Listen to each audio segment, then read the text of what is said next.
Selamat datang di Mata Ojan Channel, jangan lupa like, komen dan subscribe karena subscribe itu gratis. Terima kasih, kita masuk ke ceritanya. Di sebuah desa yang masih dikelilingi sawah luas dan jalan tanah yang sepi di malam hari, tinggal seorang pria bernama Raka bersama istrinya, Sari. Dari luar, kehidupan mereka tampak sempurna. Raka dikenal sebagai suami yang alim, selalu berada di saf terdepan saat salat berjamaah, suaranya merdu ketika mengaji, dan tutur katanya penuh kelembutan. Warga sering menyebutnya sebagai teladan, orang seperti Mas Raka ini yang harusnya jadi panutan kita semua. Bagi Sari, kebanggaan itu semakin lengkap dengan kehidupan rumah tangga mereka yang harmonis. Setiap kali ia melihat suaminya bangun di sepertiga malam terakhir untuk menunaikan salat tahajud, hatinya diliputi rasa syukur. Lantunan doa Raka terdengar indah, seperti mendamaikan seluruh isi rumah. Bahkan suara lirih itu terkadang terdengar hingga teras, membuat tetangga yang lewat ikut menunduk hormat. Namun, ada hal yang tak pernah diceritakan Sari kepada siapapun. Sesekali, ketika ia terbangun karena mimpi atau sekadar ingin mengambil air minum, ia mendapati suaminya sedang bersujud begitu lama hingga tubuhnya bergetar. Bibir Raka bergerak cepat, tapi bukan dengan bacaan doa yang ia kenali. Bukan bahasa Arab yang fasih, melainkan sesuatu yang asing, bunyi lirih yang seperti berdesis dan menyayat telinga. Suatu malam, rasa haus membuat Sari bangun. Saat membuka mata, ia melihat kamar dalam keadaan remang. Bukan cahaya lampu, melainkan cahaya redup lilin yang menyala di sudut ruangan.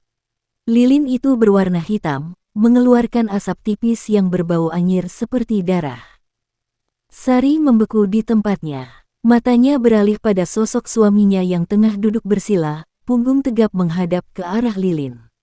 Bayangan tubuh Raka memanjang di dinding, tapi ada yang janggal, bayangan itu tampak jauh lebih tinggi dari tubuhnya, dengan bentuk kepala yang memanjang aneh.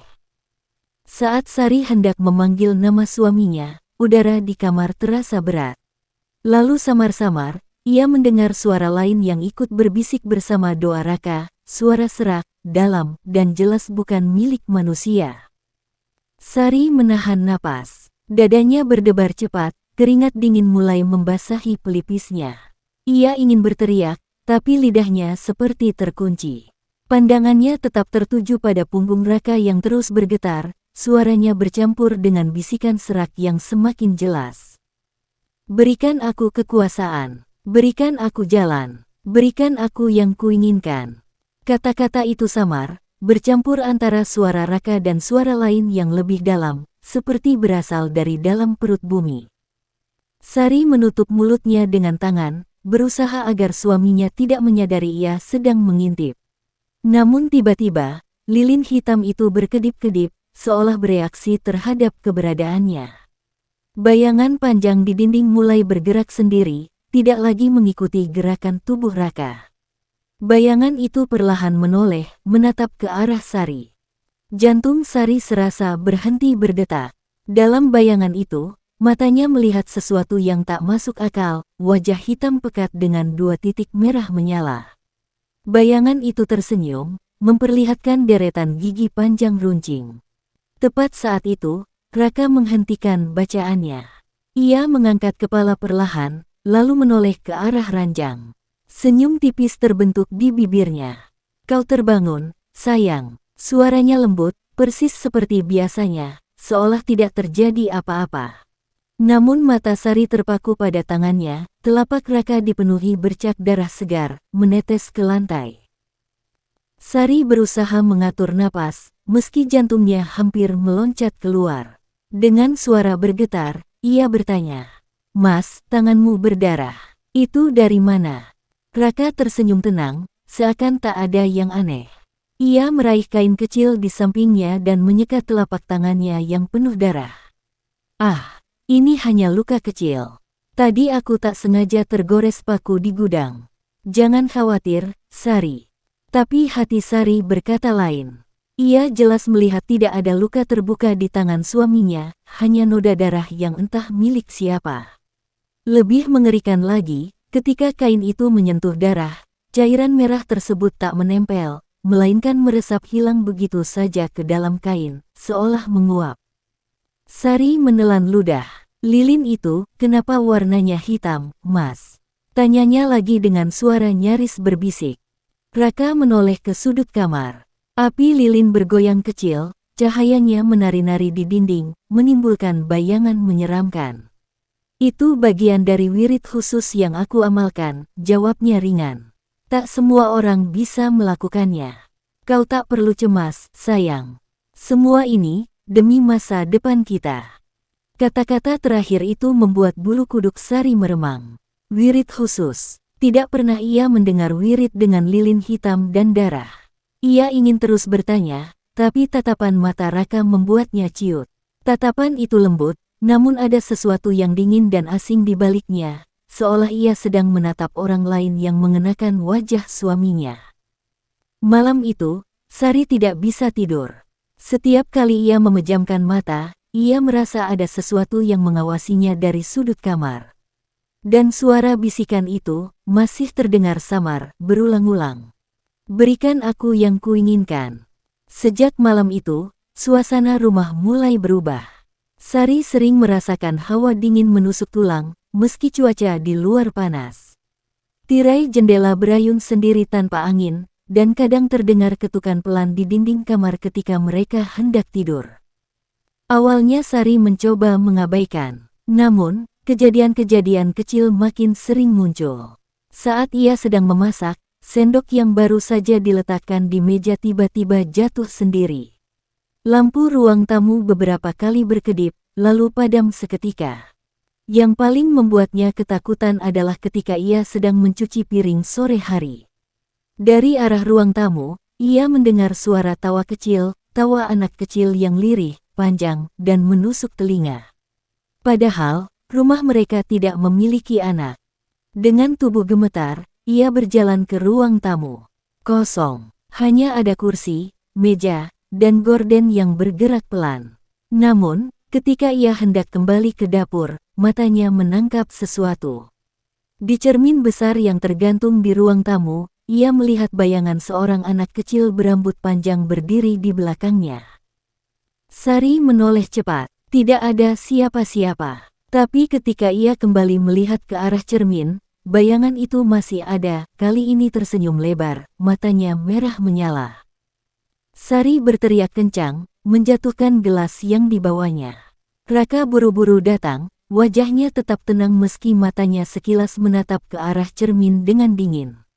Tenang, sayang, itu hanya perasaanmu. Jangan takut, ucapnya sambil merangkul bahunya. Namun, bisikan halus terdengar jelas di telinga Sari, meski Raka tak menyadarinya. Bukan perasaan, kami sudah di sini. Malam itu, Sari tertidur dengan rasa gelisah yang menyesakkan dada. Namun tidurnya tidak membawa ketenangan, melainkan mimpi yang sangat nyata. Dalam mimpinya, ia berdiri di sebuah ruangan gelap dengan lantai batu dingin. Lilin-lilin hitam menyala di sekelilingnya, mengeluarkan asap pekat yang berbau anyir. Di tengah ruangan, ada sebuah altar batu, dan di atasnya terbaring sosok. Sari sadar itu dirinya sendiri. Tangannya terikat dengan tali merah yang berlumuran darah. Sosok lain berdiri di depan altar, Raka. Wajahnya tampak aneh, setengah manusia setengah bayangan gelap, matanya merah menyala. Di tangannya, ia menggenggam belati hitam berukir tulisan asing. Raka tersenyum, senyum yang tidak pernah dilihat Sari sebelumnya, senyum haus darah. Di belakang Raka, muncul sosok tinggi besar, berkulit hitam pekat dengan tanduk melengkung. Sosok itu mendekat, menundukkan kepala ke arah tubuh Sari yang terbaring di altar, lalu berbisik dengan suara yang membuat telinganya nyaris pecah. Tumbal terakhir adalah kau. Sari menjerit sekeras mungkin, tubuhnya meronta dalam mimpi. Dan saat ia terbangun, jeritannya masih terdengar memenuhi kamar. Dadanya naik turun cepat, tubuhnya basah oleh keringat dingin. Ia melihat ke arah tangannya, dan hampir pingsan saat menemukan bekas merah melingkar di pergelangan, persis seperti bekas ikatan tali. Raka yang tidur di sampingnya membuka mata perlahan. Ia menatap Sari dengan pandangan kosong, lalu tersenyum samar. "Mimpi buruk ya, sayang," katanya lembut. Namun Sari melihat sesuatu yang lain di matanya, sepasang kilatan merah yang hanya muncul sesaat sebelum hilang. Pagi itu, Raka berangkat kerja seperti biasa dengan wajah tenang dan senyum ramah. Dari luar, ia masih terlihat sebagai suami saleh yang penuh wibawa. Namun Sari tidak bisa menghapus bayangan mimpi semalam. Bekas merah di pergelangan tangannya masih terlihat samar, membuatnya gelisah seharian. Di kantor, karir Raka justru semakin melejit. Dalam waktu singkat, ia naik jabatan lagi. Banyak karyawan yang heran bagaimana mungkin seseorang bisa mendapat promosi begitu cepat. Yang lebih aneh, setiap kali ada rekan kerja yang menentang atau menyaingi Raka, nasib buruk menimpa mereka. Seorang manajer yang pernah menegur Raka jatuh sakit mendadak, tubuhnya kurus kering seolah disedot sesuatu. Karyawan lain yang sempat difavoritkan bos tiba-tiba meninggal karena kecelakaan tragis. Anehnya, semua peristiwa itu justru membuat posisi Raka semakin kuat, seolah-olah takdir selalu berpihak padanya. "Mas Raka itu memang orang pilihan Tuhan," bisik salah satu karyawan. Doanya mustajab, namun di antara bisikan kekaguman itu, ada juga rasa takut. Beberapa karyawan diam-diam merasa ada sesuatu yang aneh pada Raka, tatapannya kadang kosong, suaranya kadang terdengar bergema seperti dua orang berbicara sekaligus. Di rumah, Sari semakin tertekan. Setiap malam, ia mendengar langkah kaki berputar-putar di ruang tamu, padahal ia tahu hanya ada dirinya dan Raka. Bau amis darah juga sering muncul, menyelinap dari gudang belakang. Suatu sore, ketika Sari sedang menjemur pakaian, seorang tetangga yang tua mendekat dan berbisik lirih, "Hati-hati dengan suamimu, nak. Matanya sudah bukan mata manusia lagi." Malam itu, rasa penasaran bercampur ketakutan membuat Sari tak bisa memejamkan mata. Ia pura-pura tidur, menunggu hingga Raka bangun untuk menjalankan ibadah malamnya. Benar saja, menjelang tengah malam, Raka perlahan bangkit dari ranjang. Dengan langkah hati-hati, ia mengambil sesuatu dari lemari, sebuah kain hitam, lilin, dan sebuah kotak kayu kecil. Sari menahan napas, membiarkan suaminya keluar kamar. Setelah memastikan pintu tertutup, ia bangkit diam-diam, lalu berjalan perlahan mengikuti suara langkah itu. Suara berderit dari lantai kayu membuatnya beberapa kali nyaris ketahuan, tapi Raka tampak terlalu sibuk untuk menyadarinya. Raka menuju gudang belakang rumah. Dari celah pintu, Sari mengintip dengan jantung berdegup kencang. Pemandangan yang ia lihat membuat darahnya berdesir. Di tengah gudang, Raka duduk bersila, melingkari dirinya dengan garis garam hitam. Lilin-lilin menyala mengelilingi lingkaran itu. Di tangannya ada seekor ayam hitam yang masih hidup, berkokok panik. Tanpa ragu, Raka menggorok leher ayam itu dengan belati hitam. Darahnya menetes ke lantai, mengalir ke dalam lingkaran. Sari menutup mulutnya erat agar tidak berteriak. Raka mengangkat kedua tangannya, wajahnya menengadah, dan bibirnya mulai merapal mantra asing. Lalu, udara di gudang mendadak bergetar. Sari merasakan hawa panas bercampur bau anyir yang membuat perutnya mual. Bayangan hitam menjalar di dinding, bergerak sendiri, hingga membentuk sosok tinggi berwajah kabur. Sari hampir pingsan ketika sosok itu menunduk ke arah Raka, lalu terdengar suara serak menggema. Tumbal berikutnya sudah dekat. Sari buru-buru mundur dari celah pintu, menahan napas agar tidak ketahuan. Jantungnya berdetak begitu kencang, hampir menyalip suara mantra yang terus bergema dari dalam gudang. Ia ingin lari ke kamar, tapi kaki terasa berat seakan menempel di lantai. Tiba-tiba suara Raka terhenti. Hening, hanya api lilin yang berkelip liar. Lalu terdengar suara langkah mendekat ke arah pintu. "Siapa di sana?" Suara Raka terdengar berat, bukan seperti suaranya sehari-hari. Lebih dalam, bergema, seolah ada dua orang yang berbicara sekaligus. Sari panik, ia mundur pelan, tapi papan lantai berderit. Pintu terbuka dengan cepat. Raka berdiri di ambang, wajahnya dilumuri percikan darah ayam. Senyumnya samar, matanya menatap tajam penuh kecurigaan. "Sari, kau terbangun?" tanyanya dengan nada tenang, seolah tak ada yang aneh. Sari tercekat, mulutnya kering. "Aku hanya mau ambil air." Raka menatapnya lama, lalu perlahan melangkah mendekat. Tangannya yang masih berlumuran darah menyentuh pipi Sari. "Kau tidak boleh ganggu apa yang kulakukan. Semua ini untuk kebaikan kita, untuk masa depanmu juga." Namun, ketika tangan itu menyentuh kulitnya, Sari merasa dingin luar biasa, seperti disentuh oleh sesuatu yang bukan manusia. Dari dalam gudang, suara serak itu terdengar lagi, meski samar. Jika ia menghalangi, dia yang harus diserahkan. Sari merinding sekujur tubuh. Tatapan mata Raka tiba-tiba kosong, lalu senyumnya melebar dengan cara yang tidak wajar, terlalu lebar hingga hampir menyentuh telinganya.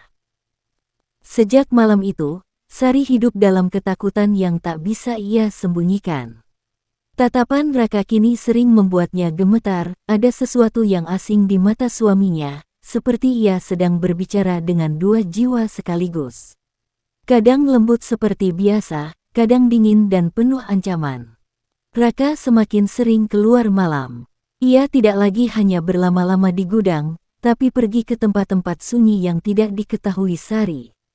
Pernah suatu kali Sari memberanikan diri mengikuti dari jauh, hingga ia melihat Raka masuk ke sebuah bangunan tua yang sudah lama terbengkalai di pinggir desa.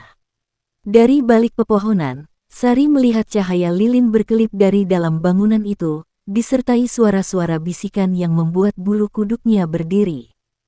Setiap kali Raka pulang dari tempat itu, ia tampak lebih segar, lebih berwibawa, dan keesokan harinya selalu membawa kabar kenaikan jabatan atau proyek besar yang jatuh ke tangannya. Semua orang semakin mengaguminya. "Mas Raka benar-benar diberkahi," kata tetangga. Namun di balik keberkahan itu, rumah mereka makin dipenuhi teror. Sari kerap melihat bayangan berkelebat di koridor. Suara ketukan di dinding menjadi semakin keras, kadang disertai tawa panjang yang bergema. Pakaian yang baru saja ia lipat tiba-tiba berantakan, seolah ada tangan tak kasat mata yang merobek-robeknya. Puncaknya, suatu malam Sari terbangun karena mendengar suara suaminya berbicara di kamar sebelah. Dengan hati-hati ia mendekat, mengintip dari celah pintu. Raka duduk bersila di lantai, wajahnya menengadah. Di hadapannya, bayangan hitam besar berjongkok, meski tubuhnya nyaris menyentuh langit-langit kamar. Suara itu kembali bergema, lebih jelas daripada sebelumnya. "Kekuasaan berikutnya butuh tumbal manusia. Pilihlah dengan bijak." Tubuh Sari kaku, hatinya berdegup cepat, firasatnya semakin kuat, tumbal yang dimaksud bisa jadi adalah dirinya sendiri. Keesokan harinya, ketika Raka berangkat kerja lebih pagi dari biasanya, Sari memberanikan diri untuk menyelidiki gudang yang selalu dikunci rapat. Ia mencari kunci cadangan yang disembunyikan Raka di balik lemari tua. Dengan tangan gemetar, ia membuka pintu gudang itu. Udara di dalam terasa lembab, berbau anyir bercampur busuk. Debu berterbangan, namun yang membuat Sari hampir muntah adalah pemandangan di meja kayu tua di pojok ruangan. Di sana ada sebuah kotak kayu berukir aneh, dengan simbol-simbol yang tak pernah ia lihat sebelumnya. Pelan-pelan ia membuka kotak itu.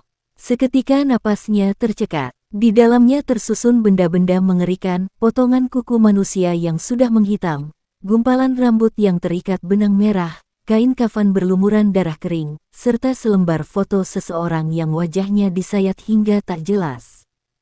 Sari menutup mulutnya, menahan jeritan. Tangannya gemetar saat ia menyentuh lembaran kertas di dasar kotak. Kertas itu penuh tulisan asing, dengan gambar-gambar menyerupai manusia yang dipenggal kepalanya. Di bagian tengah ada kalimat yang samar-samar bisa ia pahami. "Tumbal akan membuka jalan." Mendadak, udara di gudang menjadi berat. Lampu gantung bergoyang sendiri, dan Sari mendengar suara berbisik dari dalam kotak. "Dia sudah memilihmu." Sari menjatuhkan kotak itu dengan panik. Semua isinya berhamburan ke lantai. Tepat saat itu, pintu gudang berderit terbuka. Raka berdiri di sana, masih dengan pakaian kerjanya, namun wajahnya tampak gelap, mata menatap tajam penuh kemarahan. Aku sudah bilang, jangan pernah membuka kotak itu. Sari terpaku, tubuhnya gemetar hebat. Kotak dan seluruh isinya berserakan di lantai gudang, bercampur dengan debu dan bercak darah kering. Tatapan Raka begitu menusuk, seakan menembus sampai ke dasar jiwanya. Aku hanya ingin tahu, suara Sari parau, hampir tak terdengar. Raka melangkah mendekat perlahan. Setiap langkahnya membuat lantai kayu berderit menyeramkan. Senyumnya samar, tapi matanya tidak menunjukkan kasih sayang, hanya kegelapan yang dalam. Kau tahu, sayang, dalam perjanjian ini, aku harus menjaga banyak rahasia. Semakin kau ikut campur, semakin besar pula risikonya. Sari mundur, punggungnya menabrak dinding dingin gudang. Ia mencoba mencari celah untuk kabur, tapi udara tiba-tiba berubah begitu berat. Seolah seluruh ruangan menolak dirinya keluar. Nafasnya sesak, dadanya seperti ditekan sesuatu. Dengan tangan gemetar, Sari mencoba berlari ke arah pintu. Namun tepat saat ia melewati ambang pintu gudang, tubuhnya terpental keras, seakan menabrak dinding tak kasat mata. Ia terjerembab ke lantai, kepalanya hampir membentur. Raka berdiri di sana, menatap dengan tenang. Tidak ada jalan keluar, bukan dari rumah ini, dan bukan dari takdir yang sudah ditulis. Sari menitikkan air mata, rasa takutnya bercampur dengan keputusasaan. Kau bukan lagi suamiku yang dulu, Raka. Namun bukannya marah, Raka hanya tertawa lirih.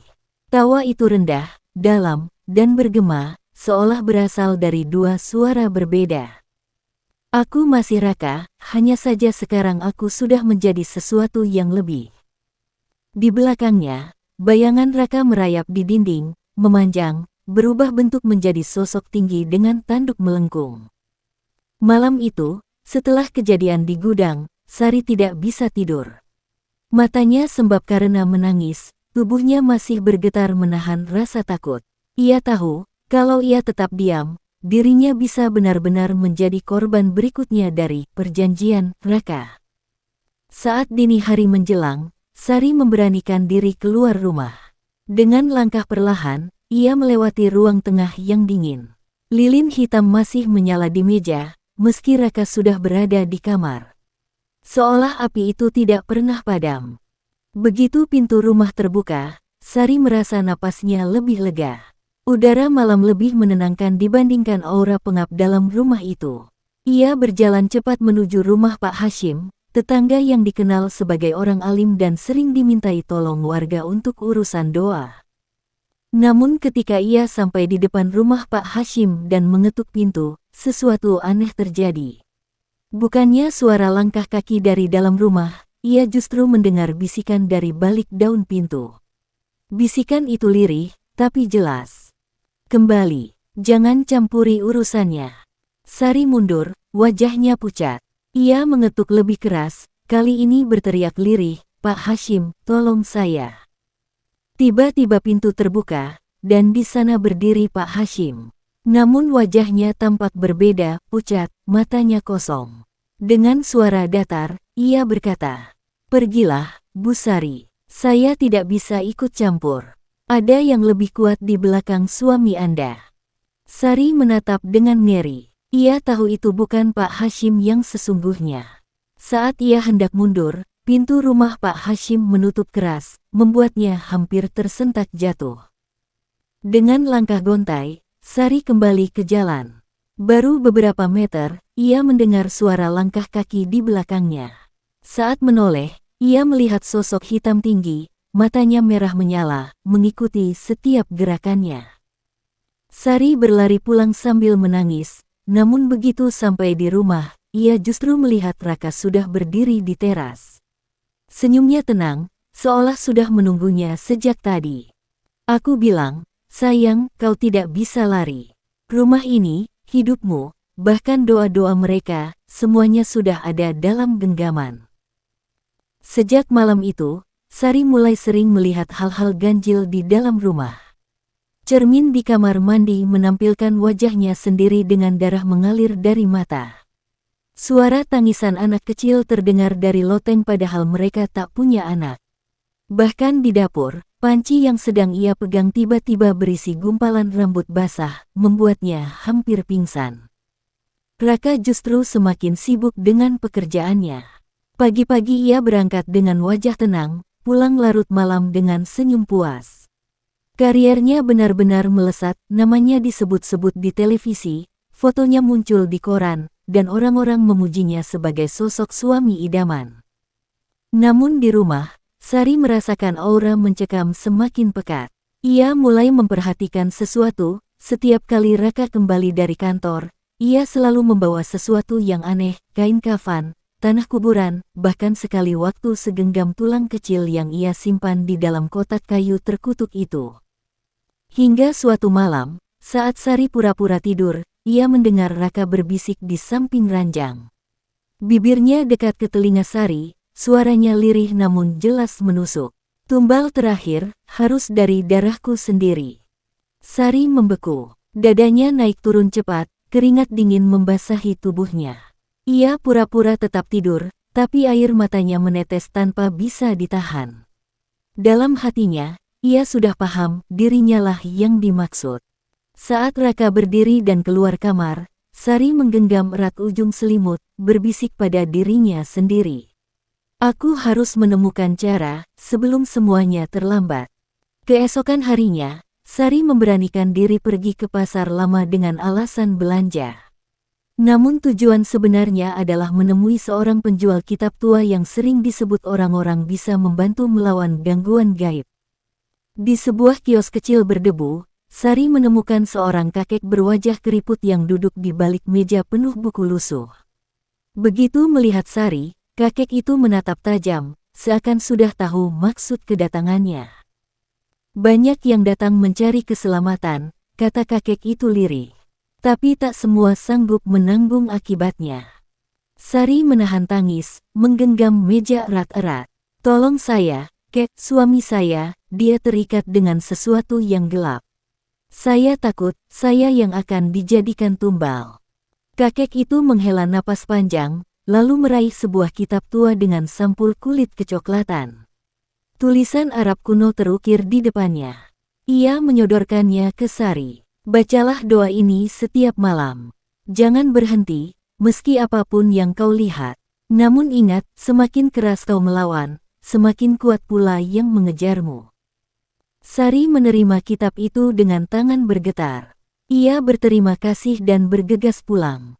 Namun sepanjang perjalanan, ia merasa diawasi. Setiap sudut jalan tampak gelap, setiap bayangan seperti bergerak mendekat. Malam itu, saat Raka pulang, Sari menyembunyikan kitab di bawah bantal.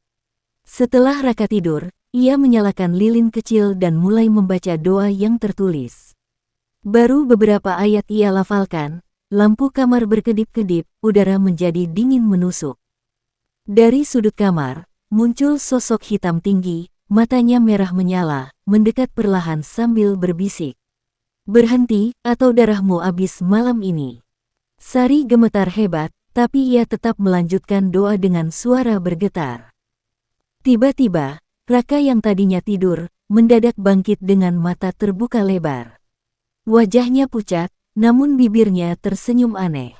Kau sudah mulai melawan, sayang. Itu berarti waktunya semakin dekat. Sari menatap suaminya dengan ngeri.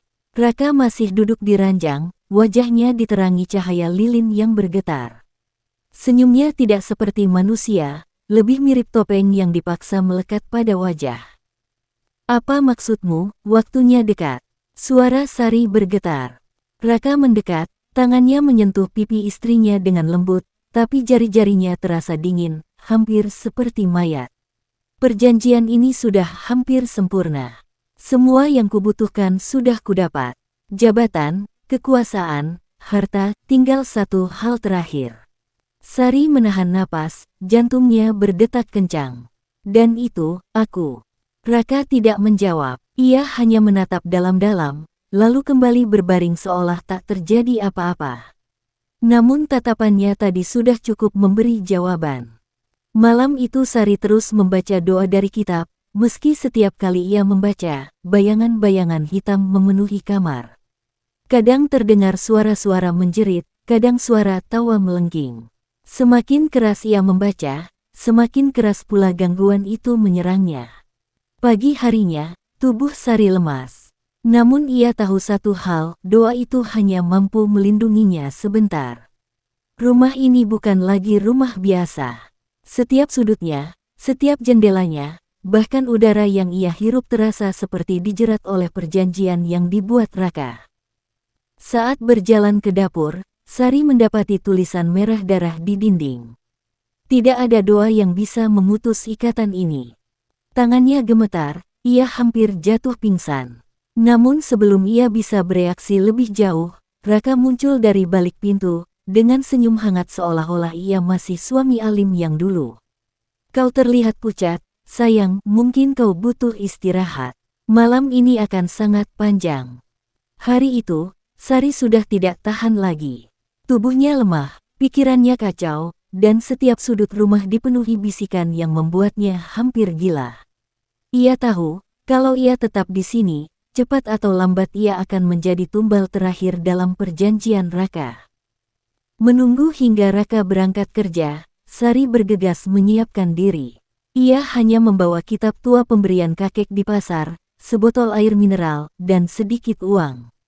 Dengan hati-hati ia membuka pintu depan, anehnya pintu itu terbuka mudah, tidak seperti malam-malam sebelumnya yang selalu seperti terkunci tak kasat mata. Ia melangkah keluar, berlari kecil menuju jalan besar.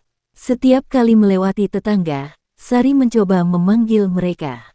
Namun tak seorang pun menoleh. Mereka seolah tak mendengar, bahkan tak melihat keberadaannya. Udara terasa asing, dunia di sekitarnya seperti membisu. Saat ia tiba di pertigaan jalan, Sari merasa lega. Namun begitu menoleh ke belakang, jantungnya hampir berhenti. Rumahnya terlihat jauh lebih dekat dari seharusnya, seolah-olah ia belum pernah benar-benar meninggalkan halaman. Panik, Sari berlari lagi, kali ini lebih jauh, hingga napasnya hampir habis. Tapi setiap kali ia berhenti, rumah itu selalu ada di belakangnya, berdiri angkuh, menatapnya. Dengan mata berkaca-kaca, Sari berlutut di pinggir jalan. Ya Allah, kenapa aku tidak bisa keluar dari neraka ini? Tiba-tiba, suara berat berbisik di telinganya. Karena tempatmu memang di sini. Sari menoleh dengan cepat. Di sampingnya berdiri Raka, meski tadi ia yakin suaminya masih berada di kantor.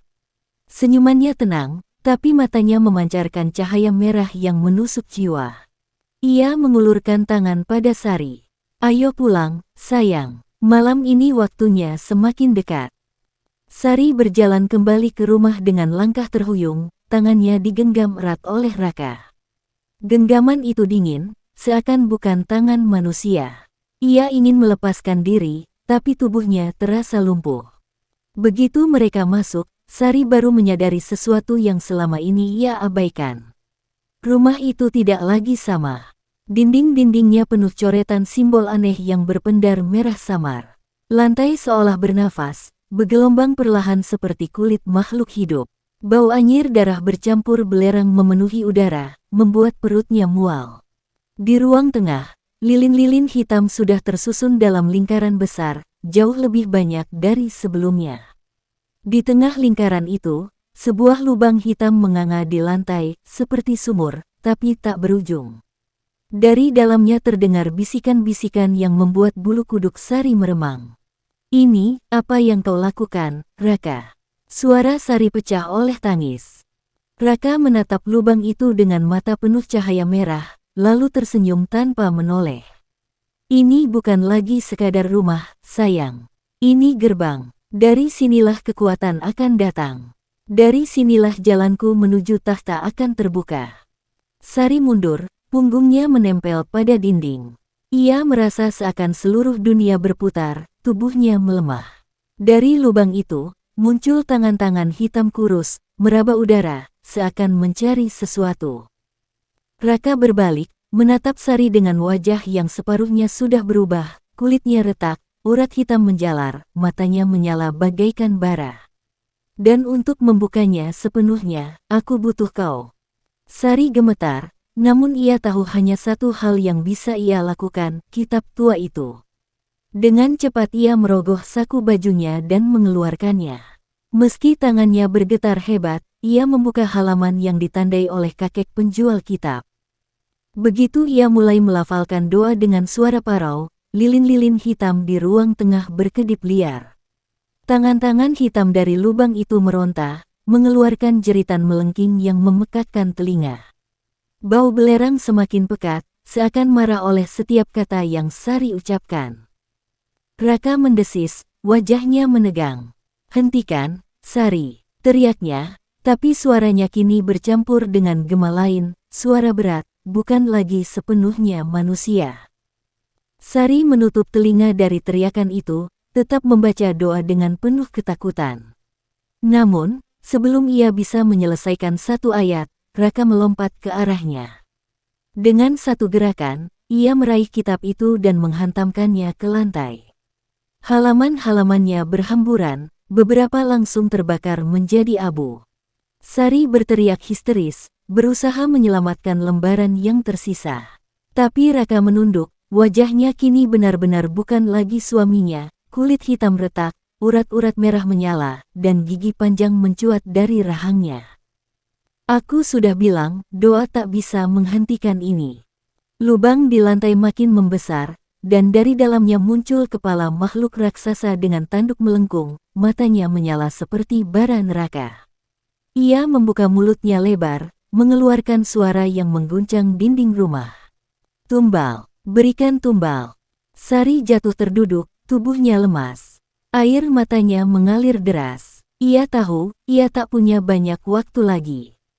Sari terisak, tubuhnya lunglai di lantai yang kini penuh retakan merah menyala. Suara makhluk dari lubang terus bergema, menuntut tumbal. Raka mendekat, wajahnya separuh manusia, separuh iblis. "Jangan takut, sayang," bisiknya, suaranya parau bercampur desis. "Dengan darahmu, segalanya akan sempurna. Kau akan jadi bagian dari kejayaan ini. Aku tidak akan kehilanganmu, kau hanya akan berubah selamanya." Sari menatapnya dengan mata berlinang. Suami yang dulu ia kenal alim, penyayang, penuh doa, kini telah lenyap. Yang berdiri di depannya hanyalah boneka setan. Dalam keputusasaan, Sari meraih satu lembar kitab yang masih utuh di lantai. Tulisannya kabur karena terbakar sebagian, tapi ia ingat pesan kakek di pasar. Doa ini tak akan bisa memutus perjanjian, kecuali dengan darah pihak yang membuatnya. Hati Sari berdegup keras. Artinya, yang harus dikorbankan bukan dirinya, melainkan Raka. Ia menatap suaminya, menggenggam lembar kitab itu erat-erat. Dengan suara serak ia berkata, "Kalau memang tumbal yang kau berikan adalah aku, maka biar aku yang memilih jalan ini." Raka tersenyum puas, mengira Sari telah pasrah. Ia membuka kedua tangannya, siap menyambut istrinya masuk ke dalam lingkaran ritual. Namun tepat saat itu, Sari meraih pecahan kaca dari meja yang hancur, dan dengan sekuat tenaga, ia tusukkan ke dada Raka. Raka terpekik, darah hitam memancar, tubuhnya bergetar hebat. Lilin-lilin hitam padam serentak, dan dari lubang ritual terdengar jeritan panjang penuh amarah. Sari membaca doa dari lembar kitab itu sekeras mungkin meski suaranya parau, sementara Raka meronta, matanya menyala lalu meredup. Rumah berguncang keras, dinding-dinding runtuh, lantai terbelah, dan bayangan-bayangan hitam menjerit saat terseret kembali ke lubang. Sari terus membaca hingga suaranya habis, tubuhnya jatuh tersungkur di samping suaminya yang terkapar. Raka tergeletak di lantai, matanya membelalak kosong. Darah hitam terus mengalir dari dadanya, namun tubuhnya perlahan hancur menjadi abu. Jeritan terakhir keluar dari tenggorokannya, bukan suara manusia, melainkan pekikan iblis yang memekakkan telinga. Lubang besar di tengah ruang perlahan menutup. Tangan-tangan hitam yang sebelumnya merontak kini lenyap tersedot, diiringi suara jeritan ribuan makhluk dari kedalaman. Lilin-lilin padam, menyisakan kegelapan pekat. Sari jatuh terduduk, tubuhnya lemah tak berdaya. Nafasnya tersengal, matanya berkaca-kaca melihat abu suaminya yang terbawa angin dingin malam. "Raka, kenapa kau memilih jalan ini?" bisiknya lirih, lebih mirip rintihan putus asa. Suasana hening. Rumah itu kini tampak kosong, hanya sisa-sisa reruntuhan dan bau belerang yang samar. Sari berpikir segalanya telah berakhir, bahwa ia berhasil memutus perjanjian terkutuk itu. Namun ketika ia hendak bangkit, sebuah suara lirih terdengar dari balik telinganya. Suara itu sama persis dengan Raka, meski lebih dalam, lebih bergaung. "Terima kasih, sayang, kau sudah menggantikan peranku." Sari membeku, jantungnya berdegup liar, matanya melebar penuh horor. Ia melihat tangannya sendiri, urat-urat hitam mulai menjalar dari pergelangan, menembus kulitnya. Dengan ketakutan, ia menjerit sekeras-kerasnya, tapi jeritan itu segera ditelan kegelapan rumah. Malam itu, warga sekitar hanya mendengar suara tangisan panjang bercampur tawa aneh dari arah rumah Sari. Paginya, rumah itu sudah kosong, tanpa Sari, tanpa Raka. Yang tersisa hanyalah lingkaran gosong di lantai, dengan tulisan merah samar. "Perjanjian tak pernah benar-benar berakhir." Selesai. Terima kasih telah mendengarkan hingga akhir, sampai jumpa lagi.